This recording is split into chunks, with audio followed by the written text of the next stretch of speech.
Hello, everyone. Thanks for joining us today. I'm George Jackson, Vice President of Events at GovExec, and your host for today's webcast, Boost Community Impact with Capital Improvement Plans, sponsored by Euna Solutions and produced by GovExec. Forming a capital improvement plan, or CIP, is a critical undertaking for local government officials.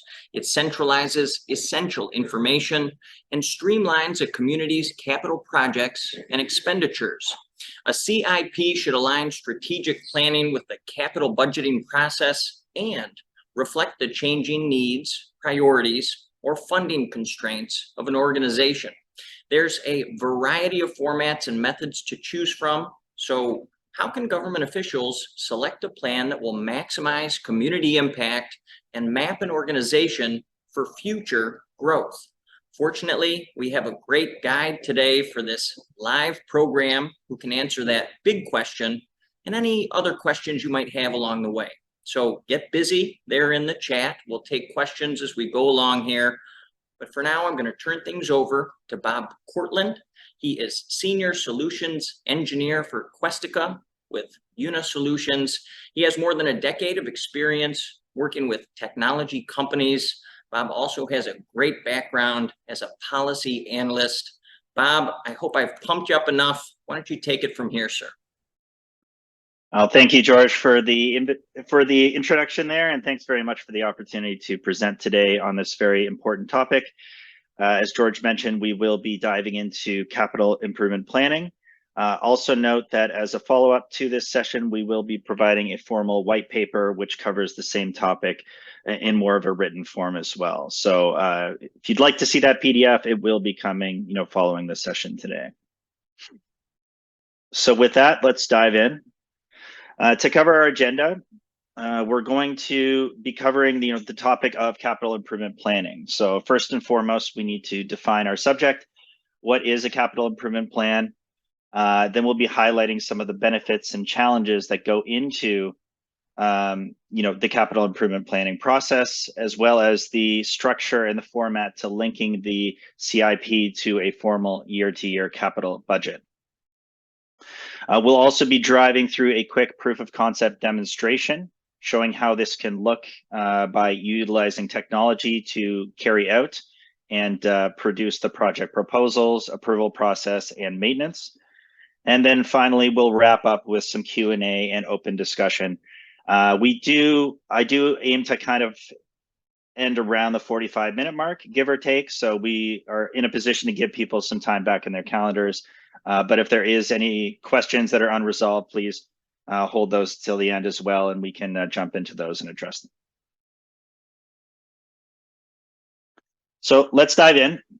First of all, what is a capital improvement plan? Well, really, this is a planning document which outlines the infrastructure spending of an organization. This is typically related to government spending, different levels of government. However, capital improvement planning has become more and more attractive to all public sector organizations. We see it more and more often in K-12 school boards, healthcare organizations, as well as special districts, utilities companies, things of that nature. So really, this does apply broadly to all public sector organizations, but we'll be using a lot of government-specific examples today, as that tends to be the primary recipients of this planning process.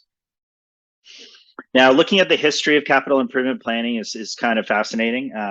Technically, depending on semantics, we could really nitpick and say, I'm sure the Egyptian pyramids had some kind of a planning document behind them. But for all intents and purposes, the modern capital improvement plan is based on the National Resources Planning Board of the 1930s Depression and pre-war 40s planning area, specifically in the United States, where infrastructure spending was at a extremely high level, as well as resource allocation was absolutely imperative due to the constraints on the economy at the time. So this planning board was set up, and they really set out to do 5- and 6-year plans that would encapsulate all the key spending that the government was undertaking at the time. However, it should be noted that 5 and 6 years, although these remain the most popular lengths of time for capital improvement plans to span. There's no scientific reason for this, and there's no actual benefit to going between 4 years, 10 years, or 7 years. It just seems that between 5 and 6 years is the sweet spot, so people can have a long enough range forecast to know what the plan is, but also not too long that you kind of lose sight towards the end of a plan due to all these changing circumstances that can take place. Now, in terms of the types of plans, as George was saying, these can take a lot of different forms. In fact, there is no one size fits all for capital improvement plans. There are some common threads and themes that exist in all plans, but really the formats and the specific purpose of the plan is going to be unique to each organization. The scope, the duration, as well as the components are all going to be unique from one organization to the next. But broadly speaking, we're going to be covering the different types of plans that organizations can undertake when they're planning their physical infrastructure spending. So when we look at the benefits of a capital improvement plan, there's a lot of benefits to going through this process, which can be arduous and very time consuming. But first and foremost, we want to improve strategic decision-making as an organization. We know that the capital spend can be a very important part of executing a strategic plan and achieving the strategic goals of a given organization. So we want to be able to link that overall high-level decision-making with the actual capital planning side of things, so that we get that closer marriage between execution and actual strategy. By having a formal document as well as a formal plan to be able to execute, can make sure that those strategic decisions that the plan is setting out to achieve are actually being achieved over time. The second major benefit is just better allocation of resources. We know that the entire genesis behind capital improvement plans was born out of the Great Depression, where resources were at an all-time low, but the need for those resources was at an all-time high. So being able to better allocate your resources as an organization is going to lead to better outcomes. Every organization is constrained by resources in some way, whether it's money, labor, time. So being able to better allocate these resources is going to lead to better outcomes. Third bullet is the increased accountability that comes with a formal plan like the one that we're setting out to cover today. Who is going to be responsible for the plan's success or failures is going to also be achieved by getting this greater transparency into who made those decisions when the plan was formed in the first place. So this is a great way to hold decision makers accountable and cheer on their strengths if they're being successful in terms of planning, and have those tough conversations in terms of weaknesses if the plan isn't achieving what it's been set out to achieve. Fourth bullet point would be the increased or improved public engagement that can come by creating a formal capital improvement plan. What I mean by public engagement is that every organization is looking to serve the needs of its community, whether that's internally or externally. And the general public is especially affected if we're talking about government or public sector organizations. So giving an avenue for the public to actually deliver input and be engaged throughout the planning process, as well as being kept up to date with the plan's success over time, is going to lead to better community outcomes. So it can be a danger to make executive decision-making without input from the affected groups. This will provide a mechanism for proper public engagement throughout the planning process. Enhanced financial planning is also a major benefit to creating a formal capital improvement plan. We know that these capital projects can be a tremendous investment in terms of labor, time, money, and being able to correctly plan for the finances that are going to be involved with these projects is also going to be critical to their long-term success. So being able to scope out the timelines as well as all of the funding costs, as well as the funding sources, is going to be really critical to achieve a coherent financial plan that actually is realistic and reasonable for each organization. Finally, just a more streamlined way to deliver project proposals, as well as deliver the actual capital projects which are approved, by your stakeholders is going to be a major benefit of having a formal capital improvement plan. Many organizations do very ad hoc processes in terms of how proposals are collected, how they're delivered. And this is a way to kind of streamline and keep everyone on the same page so that your key projects are being delivered on time and that your proposals are being collected and approved in a orderly and kind of scientific fashion. And with ad hoc processes also becomes, decreased coordination across groups, and having a formal document that can be the lifeblood of an organization is going to give everyone that kind of North Star to point towards, so that those different groups that are involved in the execution and planning phases of these projects are also kept in line with the other sides to the project delivery, such as the actual boots on the floor, the finance teams, the executive stakeholders, all the different affected groups. Last but certainly not least, the community themselves. So these are all great benefits to going through this exercise. Now let's talk about what should be included in a plan. Again, there is no one way to create a capital improvement plan. If you Google capital improvement plans, you'll be able to see a large variety across a whole broad sector of different public sector organizations. But the GFOA defines anything that should go into a capital plan should exceed $5,000 as a capital purchase. So generally speaking, if we're dealing with something that's below $5,000, that should just be incorporated into the operating budget. Whereas we should treat it as a separate capital line item if it is over that $5,000 threshold. However, this is not set in stone. The GFOA is not the be all and end all. Maybe $4,000 is the sweet spot for your organization, $2,000. These are relative size purchases. So the smaller your organization, the smaller that number should be to be considered significant. But generally, we're talking about large capital investments, regardless of the size of your organization, relatively large spending in terms of what we should be including in that CIP document.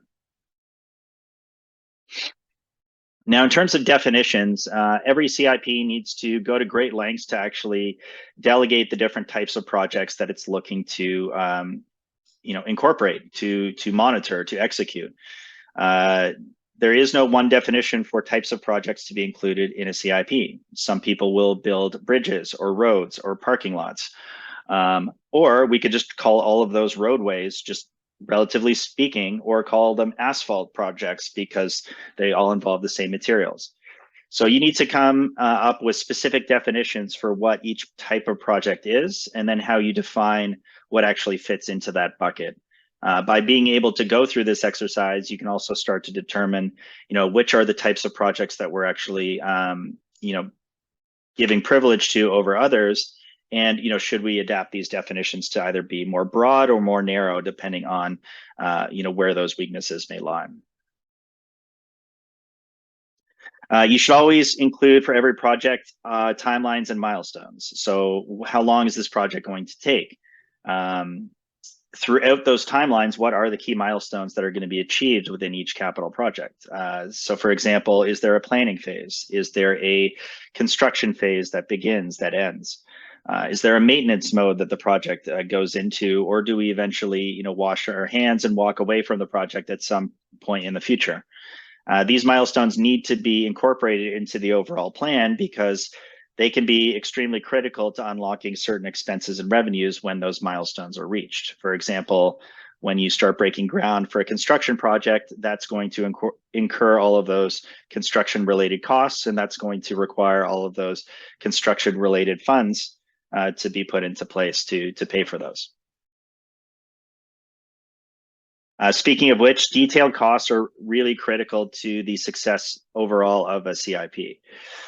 By detailed costs, I don't just mean we have $1 million to spend on construction. It means deliberately, what are the materials costs within that $1 million? What are the labor costs? What are the fuel costs with the trucks that may be going back and forth from the project site? We need to be really deliberate in terms of how we detail out those costs, because the more specific you are in your costing of a project, the less chance there is for cost overruns and underestimations or overestimations in terms of the budgeting required. So instead of $1 million for construction, we really want to break that up to specifically within that bucket, what is going towards what. And then that's going to inform the makers of that plan, as well as the people ultimately responsible for that project to deliver on those costs. And detailed cost doesn't just mean in terms of the capital project itself, but we can also have capital projects which affect the operating budget. So are there, if I'm building a new bike path, for example, are there lampposts that are going to be part of my project? Do we need to incur some electricity costs to maintain that light source over time? Maybe we're adding garbage cans and park benches. Do we need to set aside money for maintenance of those and garbage removal? These are the types of things that you need to incorporate into the overall plan so that you can account and correctly forecast for all of those costs, even if they just affect your year-to-year operating budget, because those can have incredibly large impacts overall on the organization. In terms of funding sources as well, we have to pay for all of these costs one way or the other. So we need to also make sure that there are the proper funds set aside to actually handle when these expenses are incurred. So do we have discretionary funds? Did we run a surplus last year that we're going to carry forward? Are there grants or alternative funding vehicles that we can explore to cover some of these projects? These are important things to keep in mind because this is meant to be a long-term planning document, and part of that is the long-term balancing of all of your different funds and being able to forecast the status of all of those different funds and the obligations that those funds are already looking to earmark funds towards.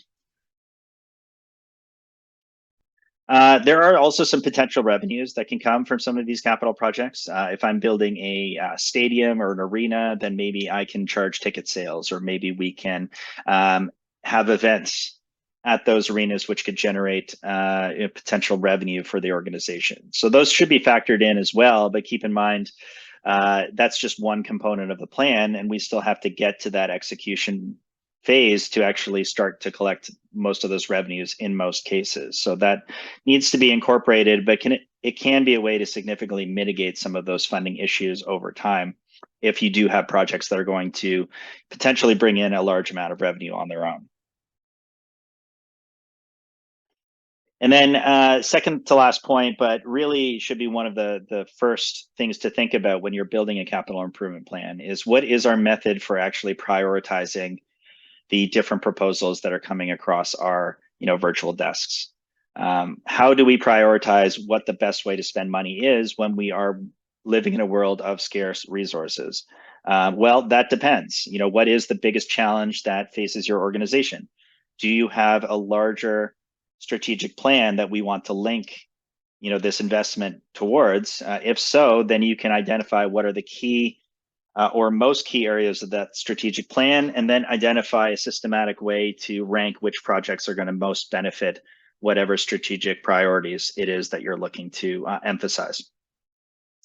For example, if I was in charge of a city or a county, I may want to prioritize increasing mobility, let's say.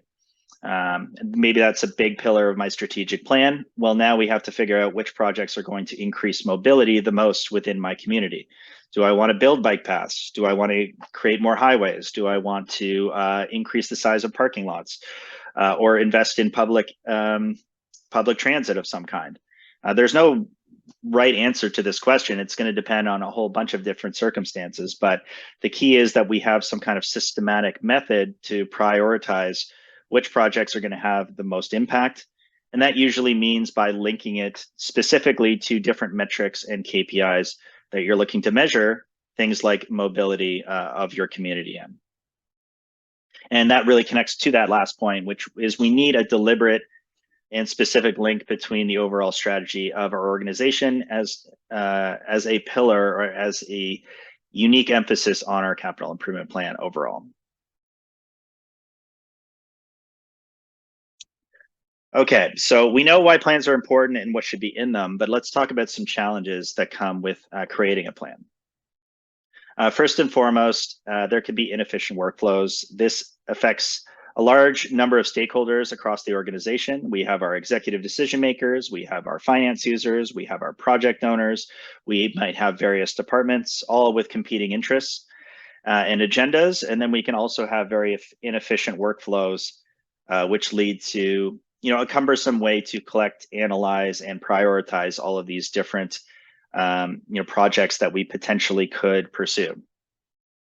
So, this can create silos of information across different decision makers in the organization, and it can also involve significant gaps in terms of knowledge between those decision makers when those points in times are actually reached. Secondly, outdated technology. We see all the time people will use outdated or archaic databases for different mission critical tasks that need to be completed if you were to build a formal CIP document. There may have Excel spreadsheets that someone created 15 years ago that use some form of dark magic in the background. No one knows how they work, but they seem to work, so let's stick with them. This is typical, especially for larger organizations where knowledge transfer doesn't always happen when key people leave, especially on the finance side of things. So that can be a big challenge. And then third is the lack of stakeholder engagement. Maybe there's no formal mechanism to gather input from stakeholders, whether internal or external facing. So I don't have any avenue for the public to actually voice whether or not the plan we're building for them is something that they want in the first place. And maybe there's also a lack of voice internal to the organization from key stakeholders who are going to play a critical role in either approving, monitoring, or delivering on the various projects that we're dealing with.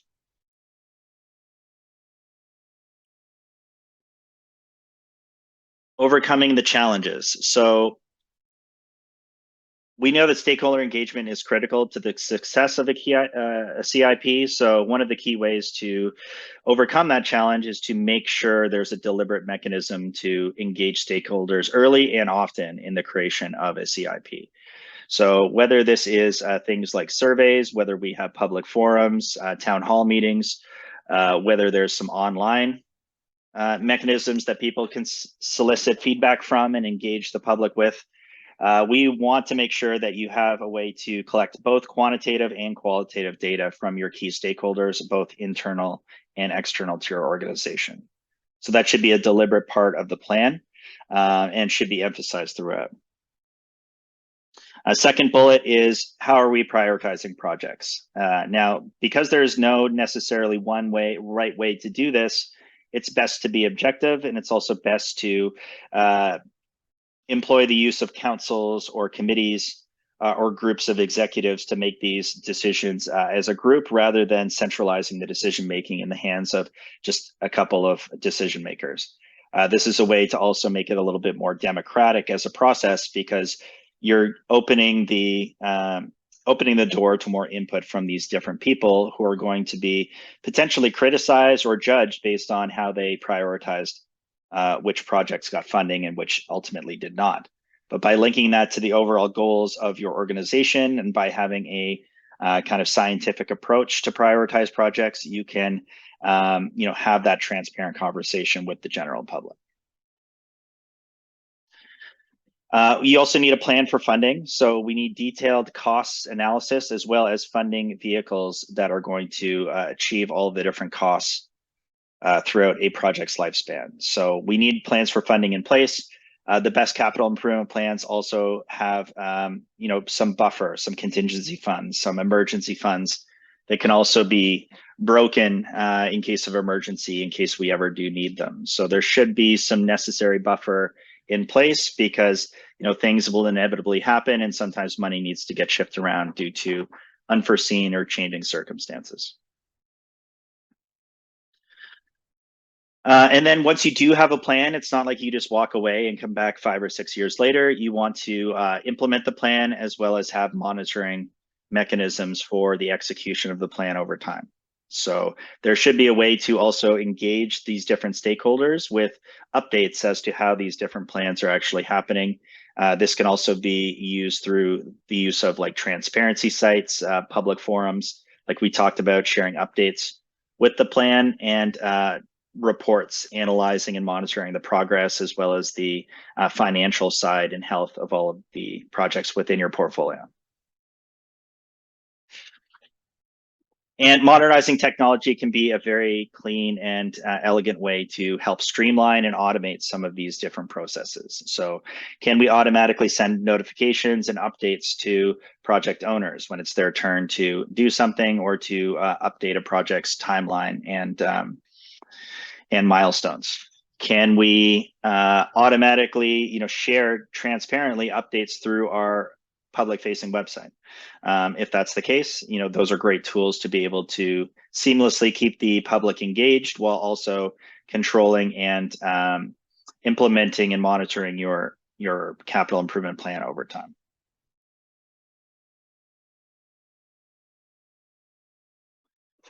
So when we start linking CIP to the capital budget, so the CIP is one thing. This is a long range general document, which is forecasting big picture what's going on in terms of infrastructure spending by the organization.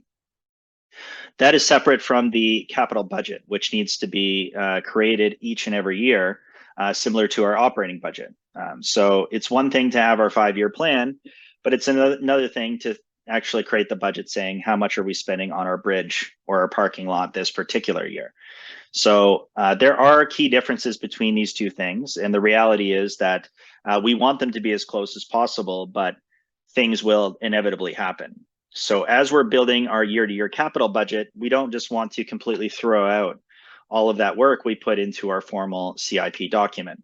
So we need fundamental ways to actually link this planning document to our year-to-year capital budget. But just like a good plan involves some flexibility, we also need some flexibility when we're actually creating our yearly capital budget as well. So this is not cast in stone. Inevitably, there will be some challenges that present themselves over time, some unforeseen circumstances that may not have even been considered when the plan was developed in the first place. So the nice thing is, by having some plans in place and by having the flexibility to adjust each and every year, we can allow for the capital budget to be amended or adjusted depending on these changing circumstances.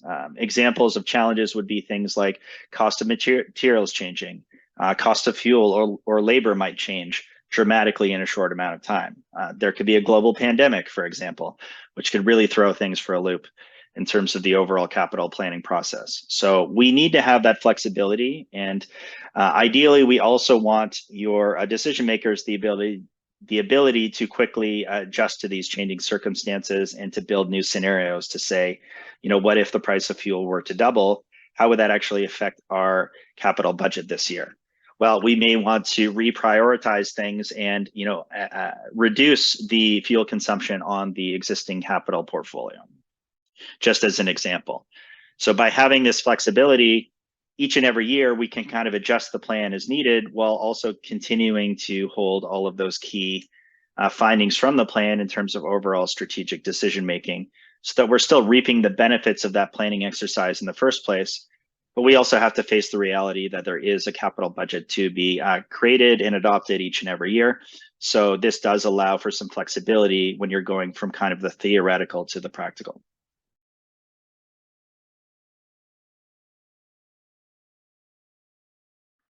So next, what I was going to do is jump into a quick proof of concept demonstration. Now, this is going to show kind of a day in the life of what this can look like when we're talking about adapting a CIP to an actual capital budget as well. So for this section, I'm going to quickly stop sharing my video just so you don't see the side of my face for the next few minutes. And then we will jump into the presentation as well. So everyone should be able to see a finance dashboard. What we're looking at is a Questiga budget demo environment. So we have sample budget information across the different modules. But what Questiga does is it allows you to incorporate all the different components that are critical to the success of a capital improvement plan, and allows you to do it in a systematic way so that we can gather all of the stakeholder input that you need as your projects go from proposal stage through to maintenance and execution. So if I want to take a look at some of the example projects we have within this particular demo site, we're going to have very organizationally specific ways that we categorize all the different types of projects that you might have.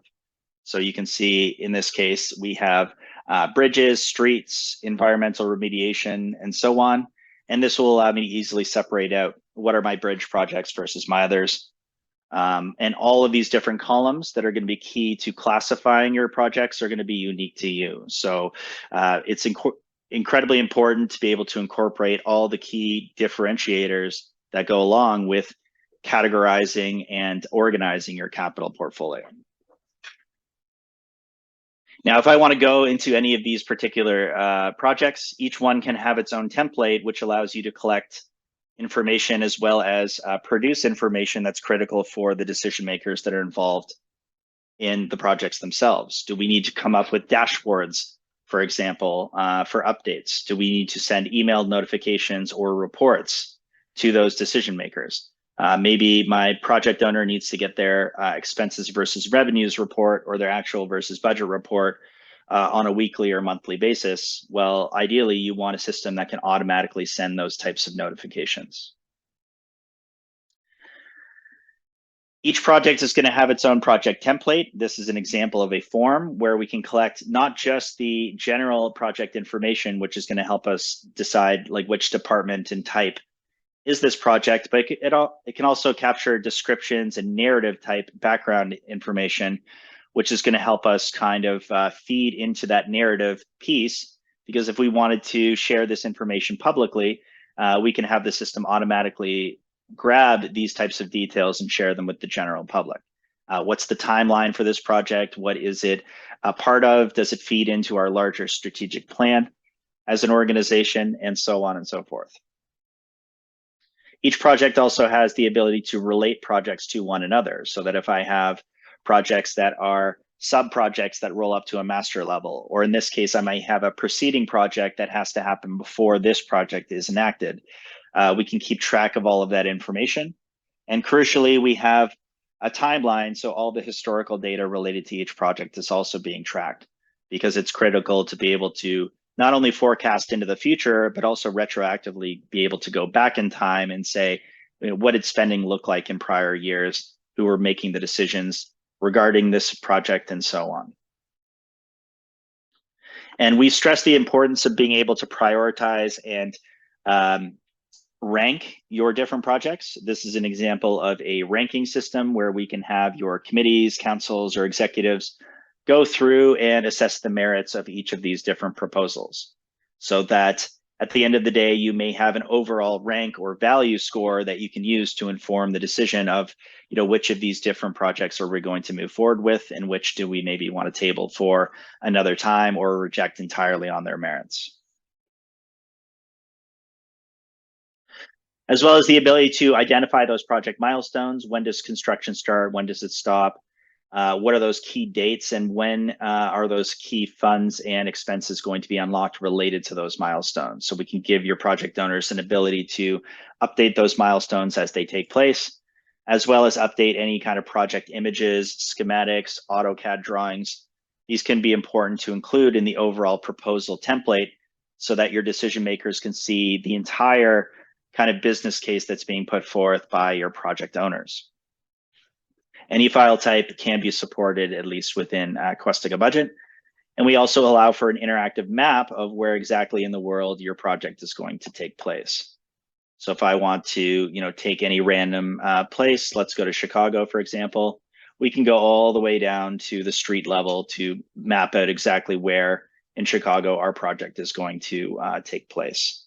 And we can either incorporate GIS data like latitude and longitude from a system like Esri, or another GIS system, or we can allow your project owners to manually draw out, where the street project may be taking place.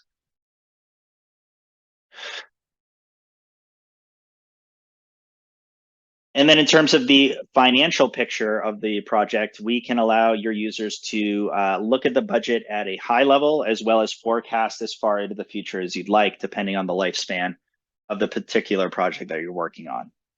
This particular demo site is on a 10-year capital forecast, meaning that I can forecast up to 10 years into the future. However, Some customers have a 20 or even 30+ year forecast when we're looking at the financial impact of some of these budgets. So even though the CIP document is usually only 5 to 10 years in length, sometimes the financial forecast can extend well beyond that. And the nice thing about this particular screen is that I can easily separate out my expenditures from my funding sources.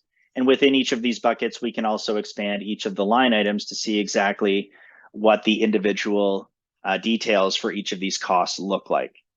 So that I don't just have to have one bucket for contracted services, I can see specifically what each of these line items is for, as well as any attached notes or documentation that could be included to support each line item within the project proposal.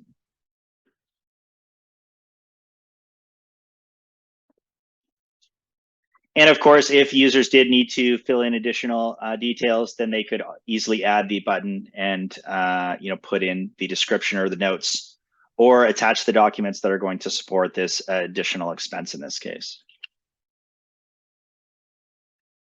And then I would also be able to link this to a particular phase of the project, as well as put in the amount of my total. So if it's $5,000, we've added it in. The only problem now is that we now may increase our overall deficit of the project total. Now we're running that $5,000 deficit. So to get back to a balanced project budget, I'm going to need to, come up with $5,000 of additional revenue, or I may need to, reduce spending in some other area of the project.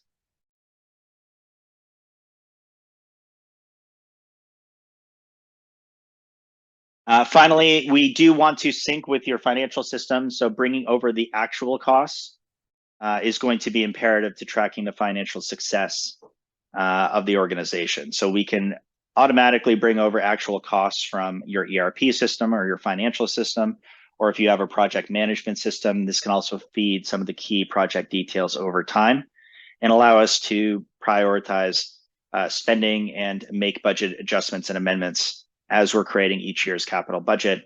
Of course, owing to all of the kind of planning insight that was developed based on that capital improvement plan.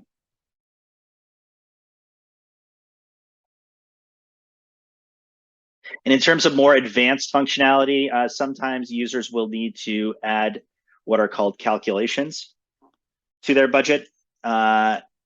This can be very essential to calculating things that are very capital specific. You may want to, for example, calculate the depreciation of an asset within a budget. Well, if we have a streamlined way to calculate depreciation, then we can allow your project owners, who may not themselves be finance experts, the ability to apply that calculation and then put in their the information that they have that's going to allow that calculation to work.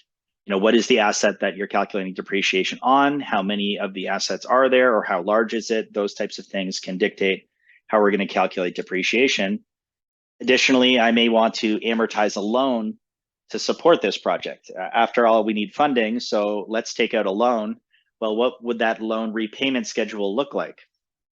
All my project owner would have to do in this case is apply this calculation, type in the principal amount of the loan, the length of time, the interest rates, and then the system can automatically calculate what that monthly repayment plan would be based on the terms of that agreement. And so on and so forth. Some people are using this to calculate things like carbon footprint, or we can also calculate things such as, what are my road resurfacing costs if I am building a bridge or a parking lot or a road. Maybe we have a way to calculate those costs depending on the type of material I'm using, as well as the type of project it might be. And finally, you can also absorb any key variables that might be used to forecast and project the costs related to these capital projects. Variables would include things like the cost of fuel, the cost of materials, the rate of inflation.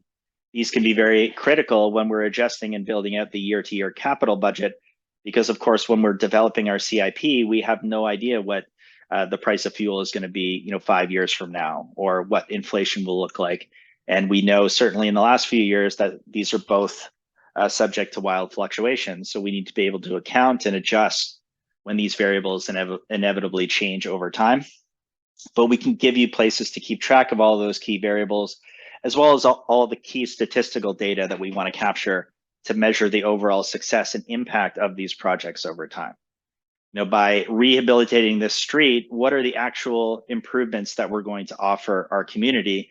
Well, we could track all types of things, like what is the community satisfaction with the roadway system? Are they constantly complaining of potholes?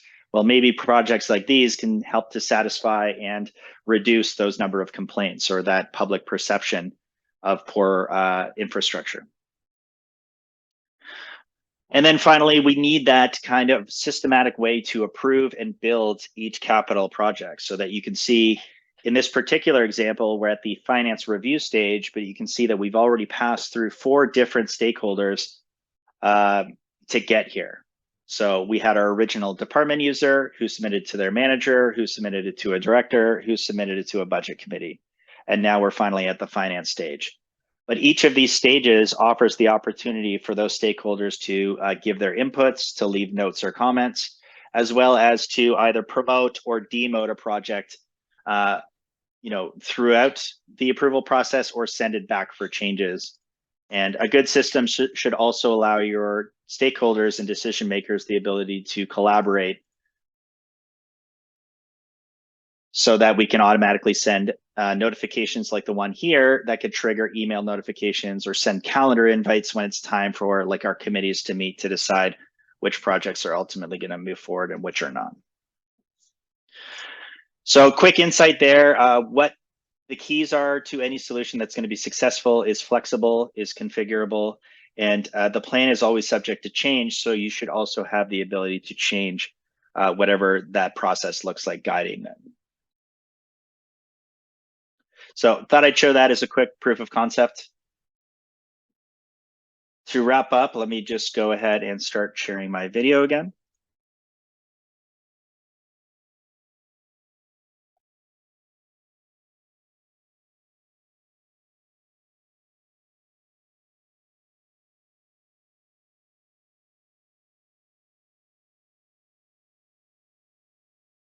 And that takes us to the Q&A. Now I can see that there are a couple of questions in chat, so maybe let's start with those and then we can go from there.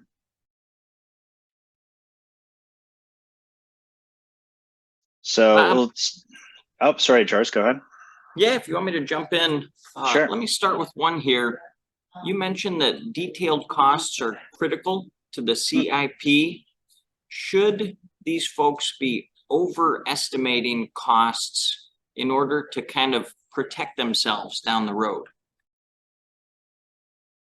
Well, that depends on the costs, of course. There are costs that are out of our hands to some extent. For the price of materials or fuel, to some extent, no one can really predict. So those are the ones that should have the biggest kind of buffer factor. So we should be, fairly conservative in terms of how we build out those particular line items. But other costs might be fairly set in stone. We know exactly kind of what those look like, and there's no need to be overly conservative when you're building your capital budget, because you also don't want to shortchange yourself by not, going after the highest return on investment, which could involve some variability and some risk taking. So it's not a perfect science, but you should at least be informed with those types of decisions. It's great. We have some more questions coming through on the chat, Bob, so I'm going to rapid fire so we can get the most humanly possible out of your expertise here today. Let's go. The product that you went through, does this have the ability to meet other industry CIP, such as gov-supported and managed telecommunications? Yes, we work with a variety of public sector organizations all across different jurisdictions. We adhere to any of the standard accounting principles as well as industry regulations that are required. In addition, for any public-facing content, we also adhere to any accessibility standards. The WCAG 2.0 AA is what our product is rated. Great. Thank you, sir. Another one coming through the chat. Folks, feel free to fire away in there. We are paying attention to your questions. Bringing this back to, are there saved versions of B and F at point in times? For example, a forecast at July 31st, a forecast at August 21st. as well as the ability to compare variances, etc.? Yeah, good question. So BNF being budget and forecast, I'm assuming. So Questica does allow for what are called baselines to be taken at any point in the budget development process. So a baseline, for example, could be your original budget in a particular year, because many organizations will have a concept of an original budget or a base budget that they develop once all the input from the key people are made. But throughout the course of the year, there may also be an amended budget, an adjusted budget, and these could all be their own baselines, which we could use in a report, for example, to compare, what was my original budget versus my adjusted budget. Those are the types of reports that you should be able to spin up ad hoc, or if you're always looking to run those reports systematically, we can schedule those so that they're just automatically emailed to each person, once a month, once a quarter, however often we're capturing those baselines. Thank you, Bob. All right, let's keep rolling. Does the capital link with the operating? For example, imputing funds to reserves and then taking out funds for capital budgeting? Yes, I actually regret not sharing that in the demonstration, but there is the ability to explicitly link the operating impacts of each of those project proposals, so that if I do have a lasting impact on some kind of reserves on the operating budget, or maybe there's like an ongoing maintenance cost that we want to associate, we give you that ability to forecast those expenses and link them directly to the operating budget. Good question. Don't be too hard on yourself there, sir. Let's keep going here with questions. One of our audience members is curious to hear how contingency can be separated out or tracked, potentially as a variable, Bob. So contingency could be a variable. So what we could do is have a line item, like an expense or a revenue line, most likely, that's linked or adjusted by a variable. So what we could do is set up a, let's call it a fudge factor variable for contingency, which can be, really high when we have more of a surplus and maybe more of an ability to allocate funds dynamically. And maybe we reduce that fudge factor when we're trying to be a little tighter on our projections. But yes, you could have any variable that governs the calculation or the forecasting of any revenue or any expense in the system, and then you're free to kind of change those drivers and those variables over time. The other thing I didn't show in our proof of concept is you should also have the ability to run scenarios to compare, what if we increase our contingency this year across our entire capital suite? What is that actual impact to the budget overall? Those are the types of things that you should be able to do as an organization to analyze those impacts, even if they're hypothetical, so that you're more prepared for when those situations might come up. Bob, I'm going to ask a few of my own as I was watching your presentation. And audience, forgive me, you are CIP experts and I am not. So these are a little bit more big picture. But one challenge, Bob, that you pinpointed is the knowledge gaps between key decision makers. Do you have any best practices for this audience for kind of closing those gaps, either before or like during a project? Yeah, it's a good question. So really the gaps are going to be different for each organization, but we find that there can be silos of information within, decision makers. So if I'm in the finance department, I might have key insight into the financial picture. Whereas if I'm, the head of the engineering department, I have key insight into, the actual projects themselves, the timelines, things that may have shifted.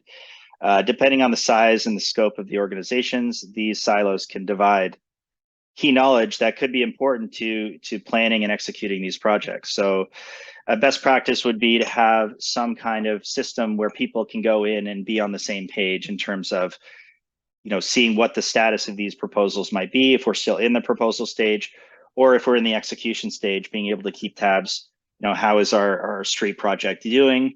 What are the insights that the engineers may have discovered during the planning process? Those types of things, just so you don't have those inconsistent knowledge sharing between groups. So if there's transparency portals or solutions that you can go so everyone can see the same information and be able to reference things back and forth, that'll help reduce those gaps. Bob, I think this next question from the audience is back to your demo, but how do the scenarios work high level? Sure. So scenarios can be, well, themselves, they could be a high level scenario or very micro scenario. So with that one example we showed with the street project, I may have a scenario where we go with vendor A versus vendor B for that one street project. This is relatively small in scope because we're only looking at one project. But I also might want to create a global scenario, is what we call it, where it affects the entire capital portfolio. And so for my scenario, maybe I say, what if the price of fuel doubles, next quarter, for example? Well, all I would have to do is create a scenario that copies every single budget assumption, revenue line, and expense line in my portfolio. And then all I need to do is update my fuel cost variable to double. And then I run some reports to say what's the difference between my global scenario and my main budget, which is, of course, going to be based on information coming directly from your financial system. So scenarios can be global, they can be micro, but we want you to have the unlimited ability to spin up those what if scenarios so that you can compare one scenario to another, and then you can plan for these kind of what if situations. So if the price of fuel were to double, here's how we might re-rank or reprioritize the funding for capital projects this year. Or it could be any number of things. Natural disasters are coming. Maybe we need a backup plan for if those types of things take place. All right, Bob, I'm going back to my questions during your presentation, but data entry seems like a big part of the secret sauce here. And I'm wondering, over time, like the more projects that you plug data into the platform for, what types of long-term benefits do those reap for an organization? Like the more data, the better, I'm assuming. Is that a correct assumption? Not necessarily. More isn't necessarily better if it's just left unguarded, but ideally you want to have some processes in place so that you're streamlining the types of data that users are entering and that you have a consistent way to ensure that the data is accurate. So having multiple stages of approval, having multiple eyes on something is going to reduce the amount or the room for human error that is inevitable at some point, no matter what your solution might be.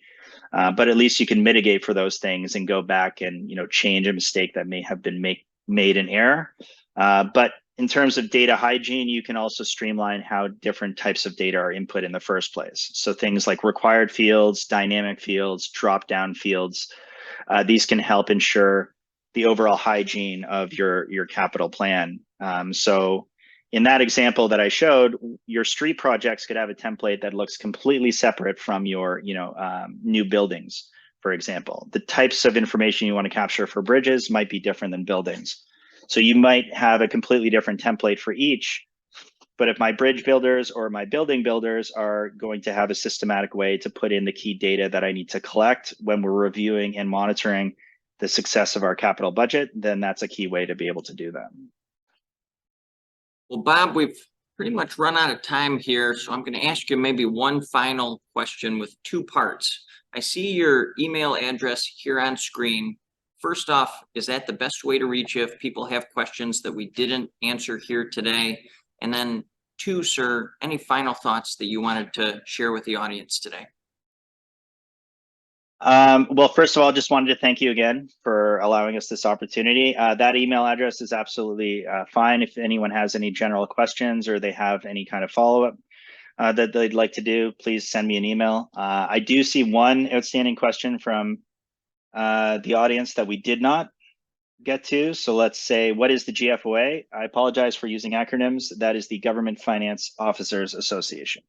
So GFOA, usually if you want some best practices, especially in terms of budget and financial operations, they are a great resource. They also give out an annual award for excellence in financial publications. So specifically things like the budget book and the ACFR type documents, you can look to them for some best practices. But yes, the Government Finance Officers Association. And just to reiterate, this is a great topic There's a lot to explore, but hopefully everyone today got some benefit out of today's session. Please let me know if there's any follow-ups, and thanks again for the opportunity. That was Bob Cortland, Senior Solutions Engineer for Questica with Euna Solutions. Bob, thanks so much. That wraps up today's live program, Boost Community Impact with Capital Improvement Plans. To our audience, thanks for tuning in. Keep your eyes peeled for an email with a link to the on-demand version of this program. A special thanks to Euna Solutions for making discussions like this one possible. For GovExec, I'm George Jackson. Have a great day, everybody.